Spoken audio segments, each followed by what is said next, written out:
जुनून ए इश्क में आपका स्वागत है। यह चैनल किसी व्यक्ति को नीचा दिखाने के लिए नहीं, बल्कि जीवन, प्रेम, चरित्र और मनोविज्ञान की उन सच्चाइयों को समझने के लिए है जिन्हें आचार्य चाणक्य जैसे मनीषियों ने सदियों पहले शब्दों में बांधा था। और आज की यह कथा उसी विचार से जन्म लेती है कि चाणक्य के अनुसार किसी भी व्यक्ति, चाहे वह स्त्री हो या पुरुष, का पतन उसके कर्मों से पहले उसके शब्दों में दिखाई देने लगता है। और जब कोई स्त्री अपने आचरण से भटकने लगती है तो वह कुछ बातें बार बार कहने लगती हैं जो उसके भीतर चल रही उथल-पुथल, असंतोष और नैतिक भ्रम को उजागर करती हैं। यह कहानी है वैदेही की, जो बाहर से आत्मविश्वासी, आकर्षक और आधुनिक दिखती थी, लेकिन भीतर से लगातार एक असंतोष से जूझ रही थी।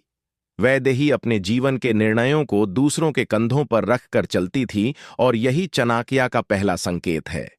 जब कोई स्त्री बार बार कहने लगे कि मेरी जिंदगी में जो कुछ भी हुआ उसके लिए हालात जिम्मेदार हैं, तो समझ लेना चाहिए कि वह अपने कर्मों की जिम्मेदारी लेने से बच रही है।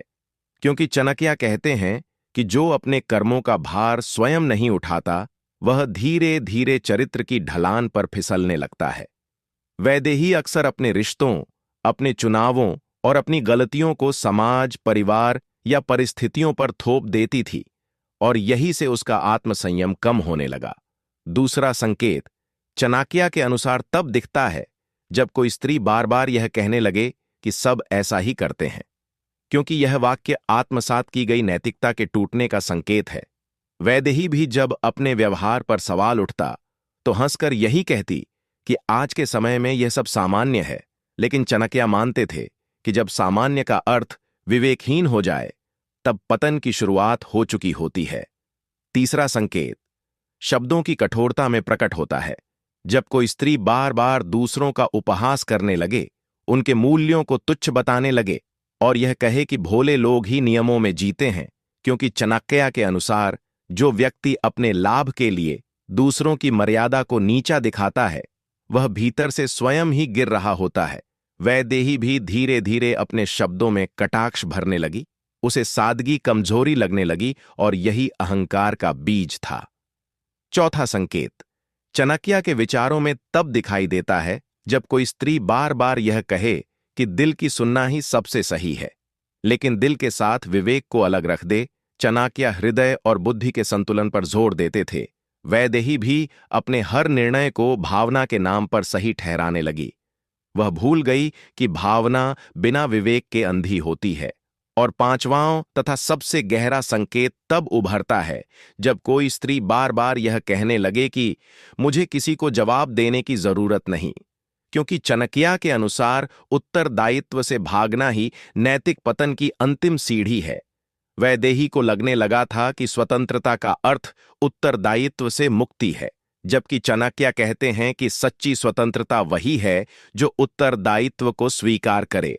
यह कहानी किसी एक स्त्री की नहीं, बल्कि उन सभी मनों की है जो शब्दों में अपनी दिशा प्रकट कर देते हैं, क्योंकि शब्द केवल संवाद नहीं होते, वे मन की दशा के दर्पण होते हैं। चाणक्य ने चेताया था कि जो व्यक्ति अपने शब्दों में अनुशासन खो देता है, वह शीघ्र ही अपने कर्मों में भी उसे खो देता है। और यही कारण है कि वैदेही का जीवन धीरे धीरे असंतुलित होता गया। रिश्ते खोखले होते गए, और अंततः वह स्वयं से ही सवाल करने लगी कि गलती कहाँ हुई। तब उसे समझ आया कि पतन किसी एक कदम से नहीं, बल्कि रोज बोले गए उन्हीं वाक्यों से शुरू होता है जो आत्मा को धीरे धीरे कमजोर कर देते हैं। और अब इस कथा का सार यही है कि चाणक्य के अनुसार किसी भी स्त्री या पुरुष को आंकने से पहले उसके शब्दों को समझना चाहिए, क्योंकि वही उसके भीतर के युद्ध और दिशा दोनों बताते हैं। और अब अंत में जुनून ए इश्क बस यही कहना चाहता है कि यह कहानी किसी पर उंगली उठाने के लिए नहीं, बल्कि आत्ममंथन के लिए है। अगर इन शब्दों में आपको कहीं अपने या किसी अपने के व्यवहार की झलक दिखे तो उसे नजरअंदाज मत कीजिए, क्योंकि समय रहते बदले गए शब्द ही जीवन को टूटने से बचा सकते हैं। जुड़े रहिए जुनून ए इश्क के साथ, क्योंकि यहां हम चरित्र पर वार नहीं करते, हम चेतना जगाते हैं।